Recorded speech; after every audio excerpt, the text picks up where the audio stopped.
Breaking news! Something has happened that could completely change the way the Browns defense will perform in 2025, and no one saw it coming. One of the most respected veterans on this roster has officially retired from football, leaving a huge question mark right in the heart of Cleveland's defense. And here's the thing, it's not just about replacing a player. It's about leadership, communication, and whether a rookie can handle the prospect of taking on one of the most challenging roles in the NFL. The timing couldn't be worse, the stakes couldn't be higher, and the Browns are suddenly faced with a decision that could define their entire season. Should they rely on a young, inexperienced linebacker to excel, or should they dare to bring in a veteran before week 1? Stay with me, because what's happening now could be one of the biggest stories of this season and could determine whether the Browns are contenders or whether everything falls apart before it even begins. Enjoy, but only do this if you've been a Browns fan for over 17 years. It's always great to see loyal fans from all generations interacting here. It means a lot to us. If you can, right, go Browns. My heart bleeds brown and orange. Well, let's get straight to the point. Jordan Hicks just shocked everyone with an announcement no Browns fan wanted to hear right now. The veteran linebacker, whom many considered a stabilizing presence in the middle of Cleveland's defense, has officially retired. And yes, it came out of the blue. One moment, we're all thinking about how this defense would be prepared and ready to crush it in 2025,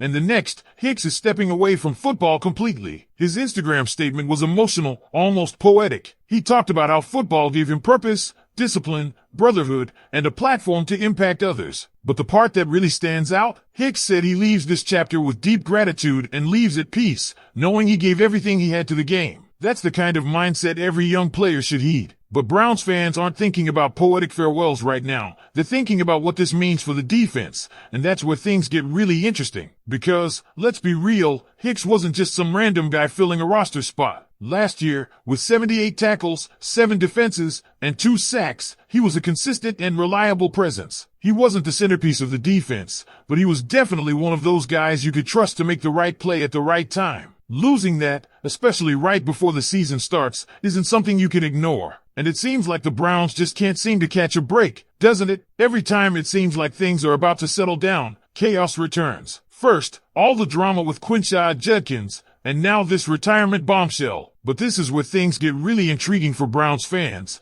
and this could be the part that shapes the entire season. Carson Swessinger. Yes, the rookie linebacker the Browns selected at the top of the second round. This is his moment, whether he's ready or not. Swessinger had the advantage of spending time behind Hicks, learning from a veteran who's seen it all. But now, with Hicks gone, the Browns are throwing him into the fire. And if you're a Browns fan, you can't help but wonder, was this the plan all along, or is he being forced by bad luck? Either way, Swessinger needs to step up and become that vocal leader in the middle of the field. And we're not just talking about making tackles here. We're talking about identifying offensive packages, calling audibles, adjusting to what's coming at the line of scrimmage, and commanding respect as a rookie. It's a lot to ask, but the Browns drafted him high because they believed he could be that guy. Now we'll find out if that belief was justified. And don't forget about Devin Bush, who now has to help carry that weight as well. Together, Bush and Swessinger are going to have to own that middle of the field. They need to be smart, disciplined, and fast because offenses are going to test them,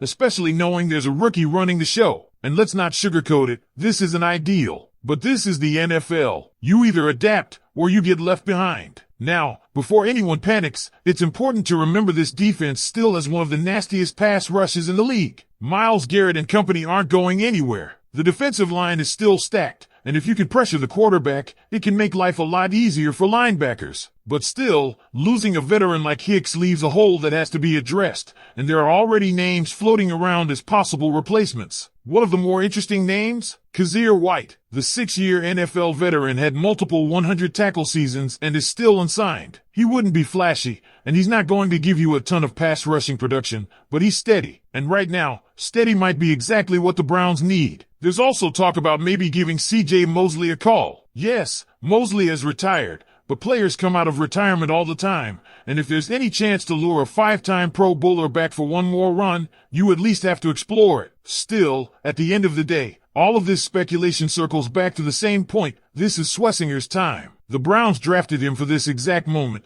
to become that guy in the middle of the defense. It's now or never, and how he responds could determine just how far this team can go in 2025. Because, as we all know, winning fixes everything. The Browns are less than 6 weeks away from kicking off the season, and once the games start, no one is going to care about the chaos, the retirements, or the drama if they're stacking wins. And that's exactly the question everyone is asking right now, because the Browns can't afford to have a weakness in the middle of this defense. Not in a season where expectations are this high. This roster is built to compete, the pass rush is elite, and the secondary is stacked with playmakers. But if opposing offenses can exploit the middle of the field, all of that gets neutralized really fast. And you know that every offensive coordinator in the league is already looking at this situation, circling week 1 on their calendar, and saying, let's test that rookie linebacker. Let's see if he can handle it. That's why Schlesinger's growth over the next few weeks is going to be so fascinating to watch. Can he go from being a highly drafted prospect with potential to the commanding leader this defense needs? What makes this even more compelling is the mindset Schlesinger has to adopt now. Playing linebacker in today's NFL isn't the same as it was decades ago, when the position was all about blowing up running backs in the hole and crushing tight ends over the middle. Now, linebackers have to be part safety,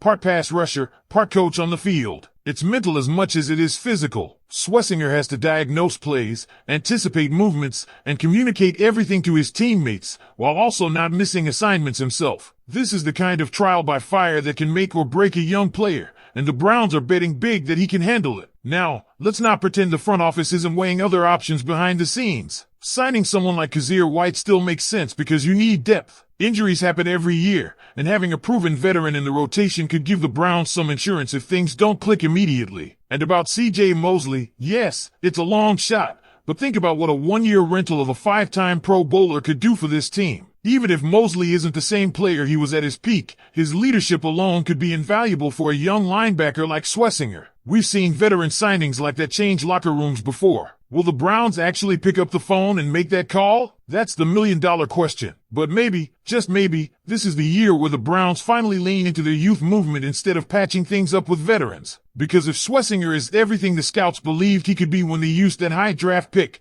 then this is the moment he proves it. And honestly, wouldn't it be something special for Browns fans to watch a rookie grow into the heart and soul of this defense in real time? Imagine week 8 or week 9. And we're talking about how Schlesinger is out there calling audibles, blowing up screens, shutting down tight ends, and looking like a seasoned pro. That's the dream scenario, and that's why there's still a lot of optimism despite the shock of Hicks's retirement. As for Jordan Hicks himself, his departure is bittersweet. You can't help but respect a player who knows when to step away and does it on his own terms. His statement showed class, maturity, and gratitude for everything the game gave him. And even though he only spent a year in Cleveland, his leadership will be missed. The Browns may move on quickly because that's the reality of the NFL, but for the players who shared a locker room with him, his presence made a difference. That's something you can't just replace with stats or free agent signings. And now we get to the bigger picture, because this season isn't just about replacing Jordan Hicks. It's about proving that this Browns team can handle adversity. Think about it. Over the past few years, there's been no shortage of drama, whether it was quarterback controversies, injuries, or locker room stories dominating headlines. And yet, every time, there's been this lingering feeling of what if with this team. What if the pieces finally come together? What if the Browns finally get a season where the stars align? And maybe, just maybe, this is the year it happens, even with all the chaos